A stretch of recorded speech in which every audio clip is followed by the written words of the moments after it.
Namaskar, welcome at English Study. I am Rekha Gupta. Ensure your selection with Focus 7. In this series, we will discuss on 10 questions of English literature with detailed explanation. So please video को like और share करें. Do not forget to subscribe the channel. Let us see the first question of this video. Frontibros in Hamlet is Prince of Norway. तो here is question that कि जो William Shakespeare का play Hamlet है इसमें Fortinbras कौन था? तो Fortinbras prince of Norway था, नॉर्वे का प्रिंस था. याद रखेंगे हैमलेट में Fortinbras is the prince of Norway. His father was killed by Hamlet's father. He wishes to attack Denmark to avenge his father's honor. Actually what happened in this play? Hamlet का father जो होता है, जो कि उसका murder हो चुका होता है हैमलेट के अंकल के द्वारा, तो हैमलेट का फादर वॉर में प्रिंस ऑफ नॉर्वे के फादर को मार देते हैं और इस वजह से प्रिंस ऑफ नॉर्वे जो है वो हैमलेट से बदला लेना चाहता है. वो डेनमार्क पे अटैक करना चाहता है और अपने फादर के सम्मान का बदला लेना चाहता है. तो याद रखेंगे प्रिंस ऑफ नॉर्वे. फ्रॉन्टिब्रॉस कौन है? प्रिंस ऑफ नॉर्वे है. तो फ्रॉन्टिब्रॉस क्या करना चाहता था? हैमलेट से अपने फादर के मौत का बदला लेना चाहता था. बिकॉज हैमलेट के फादर ने उसके फादर को मारा था तो अपने फादर के सम्मान के लिए बदला लेना चाहता था डेनमार्क पर अटैक करके. Question number 2. There is nothing either good और bad but makes it so from Hamlet. यहाँ पे जो डॉट्स दिए हैं फिल करना है और क्या फिल होगा? यहाँ पे थिंकिंग फिल होगा. तो इस सेंटेंस को कंप्लीट करते हैं थिंकिंग यहाँ पे फिल करते हुए. There is nothing either good और bad but thinking makes it so. तो ऐसा कहा है प्रिंस हैमलेट ने. ये जो लाइन है किसने बोला है? प्रिंस हैमलेट ने. तो प्रिंस हैमलेट बोलता है कि there is nothing either good और बैड. तो ऐसी गुड और बैड वाली कोई चीज नहीं है जो हमारी सोच है उसे गुड बैड बना देती है. तो बहुत ही अच्छी लाइन है और शेक्सपियर इस तरह के डायलॉग्स को लिखने के लिए फेमस है. दैट इज वाई शेक्सपियर को बहुत अच्छा ड्रामेटिस्ट माना जाता है. और याद रखेंगे ये जो लाइन है वो किसने बोला है? प्रिंस हैमलेट ने बोला है हैमलेट प्ले में. Hamlet play is a tragedy, one of the 4 tragedies of William Shakespeare, which is written about 1602. तो याद रखेंगे वैसे 1599 to 1601 कहा जाता है पर थोड़ा बहुत इधर उधर डेट हो जाते हैं because it was not quite fix. Question number 3. Who is Trinculo in the Tempest? The Tempest नाम का जो प्ले है शेक्सपियर का उसमें ट्रिनिकुलो कौन होता है? तो दैट इज किंग्स जेस्चर. याद रखेंगे ट्रिनिकुलो जो है टेम्पेस्ट में वो कौन है? किंग्स का जेस्चर है. ट्रिनिकुलो एक ड्रंकन बटलर और माइनर मेंबर होता है सीक्रेट पार्टी का. He provides a comic foil in the play. तो याद रखेंगे ट्रिनिकुलो टेम्पेस्ट में किंग का जेस्चर है और वो कॉमिक फॉइल प्रोवाइड करता है. Question number 4. Who says god worms have borne bad sons in the Tempest? Tempest में किसने ये बात कही है कि gods worms have borne bad sons? तो ये बहुत ही अच्छी लाइन है. इसको मिरांडा ने कहा है. तो याद रखेंगे ये किसका स्टेटमेंट है? Good worms have borne bad sons ये मिरांडा का है टेम्पेस्ट में. She is the daughter of Prospero, the magician and protagonist. She is heroine of the play. Miranda is the daughter of Prospero. Prospero जो कि play the Tempest का protagonist है और magician है. वो अपने मैजिक के दम पे वो अपना बदला लेता है. तो उसी की डॉटर होती है मिरांडा और she is heroine of the play.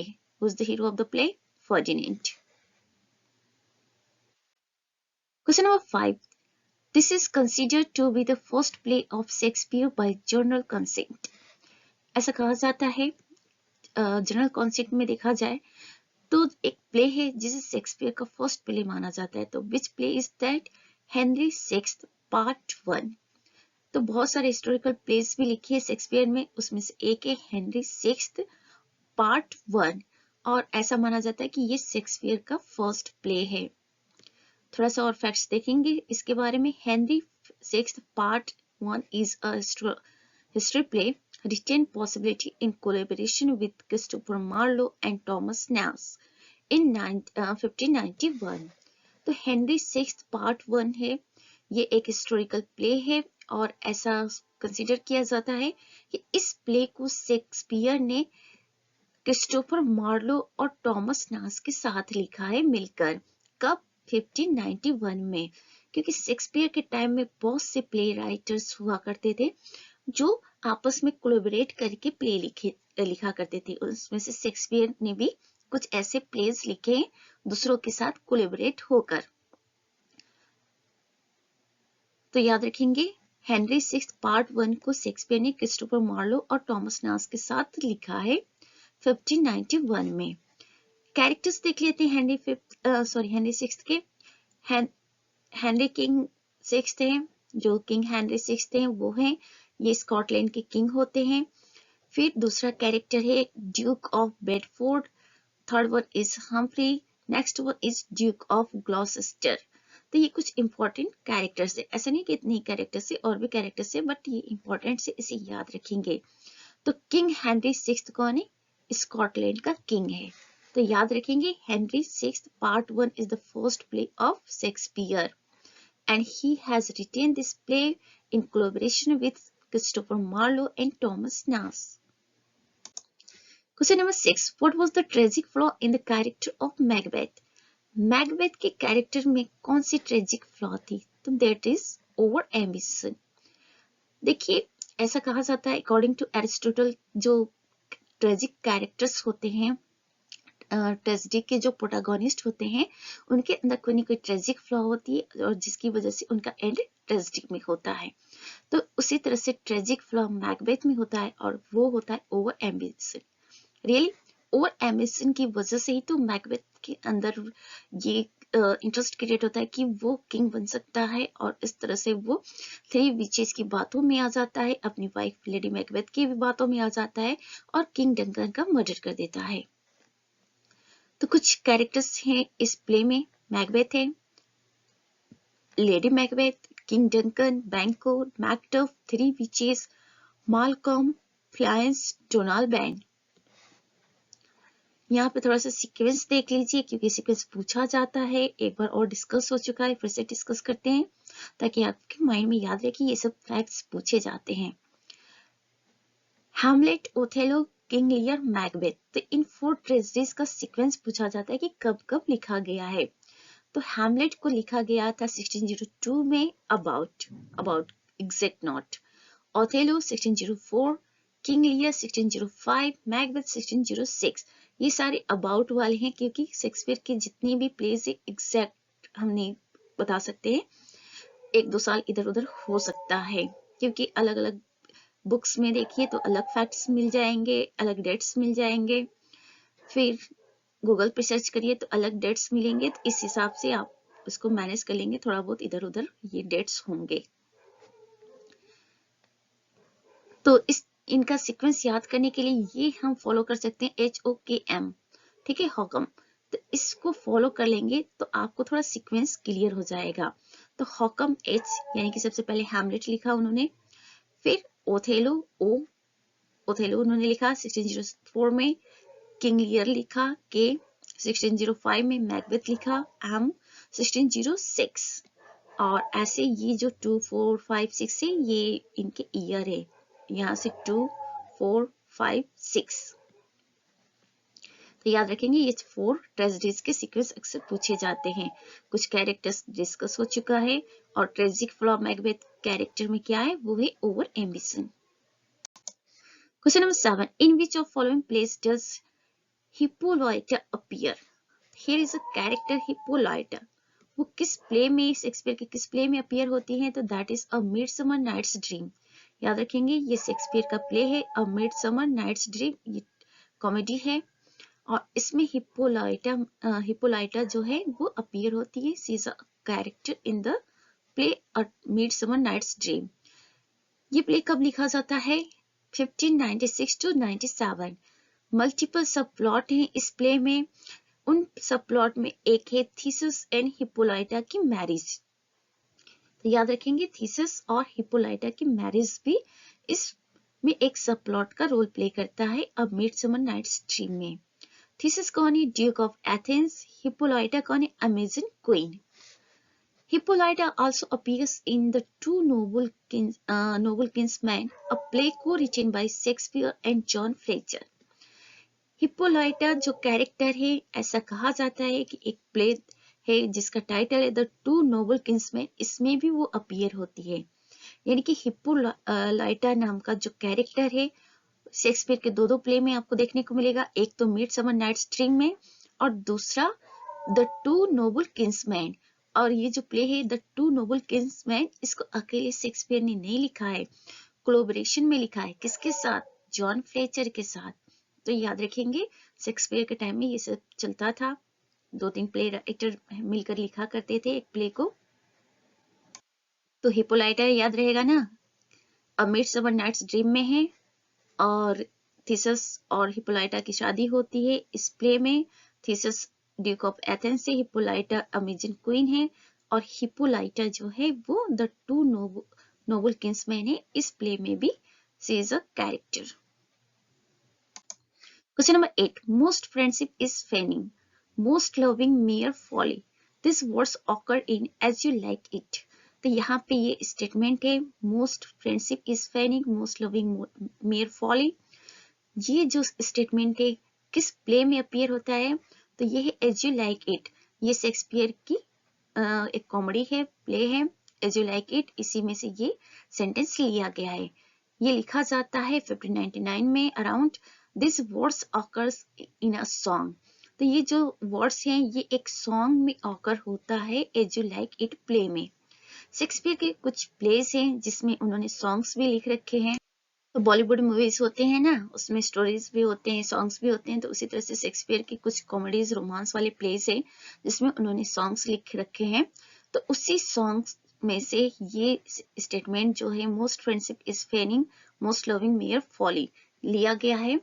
और इस सॉन्ग को किसने गाया है? तो अमीन्स ने गाया है। इस प्ले में एज यू लाइक इट में Rosalind is the main character और वो क्या करती है? She escape to jungle for with her cousin. तो रोसालिन अपने कजन के साथ जंगल चली जाती है जहां पे उसकी मुलाकात ओरलैंडो से होती है। Rosalind fell in love with Orlando and disguised as a boy shepherd. ठीक है, तो रोसालिन क्या करती है? ओरलैंडो से मिलती है और अपना वेश बदल लेती है, एक बॉय शेफर्ड बन जाती है। और बॉय शेफर्ड बनकर रोसालिन क्या करती है? ओरलैंडो को वो करती है कि वो उससे प्रॉमिस करे कुछ इस तरह का। और लास्ट में क्या होता है? सी मैरिज ओरलैंडो और वो अपना जो वेश है वो वापस चेंज कर देती है, मीन्स वापस वो शेफर्ड बॉय से रोसालिंड बन जाती है और सब कुछ बता देती है ओरलैंडो को और उससे शादी कर लेती है एक ग्रुप वेडिंग के दौरान। तो याद रखेंगे ग्रुप वेडिंग में इनकी शादी होती है रोसालिंड और ओरलैंडो की। कुछ और कैरेक्टर्स देख लेते हैं। रोसालिंड है, ओरलैंडो है, Celia, Jaques, Touchstone, Duke Senior, Phoebe, Silvius, Oliver. इसमें से कोई भी कैरेक्टर उठा के दे सकता है कि ये कैरेक्टर किस प्ले से है। तो आप लोग याद रखेंगे एज यू लाइक इट से है। और ये जो स्टेटमेंट है एक सॉन्ग से लिया गया है जिस सॉन्ग को गाया है एमिन्स ने। Question number 9. Which play begins with the lines if music be the food of love play on? Shakespeare का वो कौन सा प्ले है जो इस लाइन से शुरू होता है? If music with the food of love play on it is twelfth night. तो याद रखें ट्वेल्थ नाइट से ये स्टेटमेंट जो है, लाइन बहुत अच्छी सी लाइन है, इसको लिया गया है if music with the food of love play on. Twelfth night जिसका सेकंड टाइटल है what you will is a romantic comedy. ये एक रोमांटिक कॉमेडी है और इसको लिखा गया है 1601 to 1602 के बीच to entertain the close of the Christmas season. तो क्रिसमस सीजन के क्लोज को के टाइम में जब क्रिसमस सीजन की एंडिंग होती है तो उसी समय इस प्ले को शेक्सपियर ने लिखा था लोगों को एंटरटेन करने के लिए। और ट्वेल्थ नाइट का मतलब क्या होता है प्रीवियस वीडियोस जो हैं उसमें डिस्कस हो चुके हैं कि ट्वेल्थ नाइट जो है जो क्रिश्चियन रिलीजन है क्रिसमस से वहां से लिया गया है, centred on the twins Viola and Sebastian. तो याद रखेंगे ट्वेल्थ नाइट जो स्टोरी है किसके अराउंड मूव करती है, वियोला और सेबेस्टियन के अराउंड। ये दोनों ट्विंस हैं, ब्रदर एंड सिस्टर हैं, जुड़वा भाई बहन है। इसमें कुछ और इंपॉर्टेंट कैरेक्टर्स देख लेते हैं। वियोला सेबेस्टियन ये तो है ही, साथ में ड्यूक ओर्सिनो है, जहाँ पे वियोला क्या करती है, डिस्गाइज फॉर्म में सर्वेंट का काम करती है। ओलिविया है, फेस्ट है, टॉबी बेल्स है। तो ये सारे कुछ इंपॉर्टेंट कैरेक्टर्स हैं। और ये जो स्टेटमेंट है, if music with the food of love play on, इसी तरह का एक स्टेटमेंट जॉन किट्स के पोएम में आपको देखने को मिलेगा। तो आप लोग सर्च करेंगे कि जॉन किट्स का कौन सा पोएम है जिसमें आपको ये लाइन देखने को मिलता है। Question number 10, friendly thy name is woman is a famous line from the play Hamlet। तो ये जो friendly thy name is woman, ये हैमलेट की से लिया गया है। हैमलेट का ये जो लाइन है वो है, यानी कि प्रिंस हैमलेट ने ही इस स्टेटमेंट को बोला है हैमलेट प्ले में, friendly thy name is woman। और प्रिंस हैमलेट ने किसके लिए ये बात कही है, अपनी मदर के लिए बात कही है। Because what happened in the play, जब हैमलेट के अंकल हैमलेट के फादर का मर्डर करते हैं और वो किंग बन जाते हैं, तो व्हाट हैपेंड, इनकी जो मदर है वो हैमलेट के अंकल से शादी कर लेती है। तो इसीलिए हैमलेट को ये बात बिल्कुल पसंद नहीं आता है। तो हैमलेट बोलता है friendly thy name is woman, written 1602। तो याद रखेंगे, कुछ इंपॉर्टेंट फैक्ट्स डिस्कस हो चुके हैं हैमलेट से रिलेटेड। और हैमलेट से रिलेटेड तो बहुत ज्यादा फैक्ट्स आपके सामने ला चुके हैं अदर वीडियोस में भी। This is all about for today's video. Please video को लाइक और शेयर करें and do not forget to subscribe the channel. Thanks for happy Thanks for watching. Keep happy. Be smile.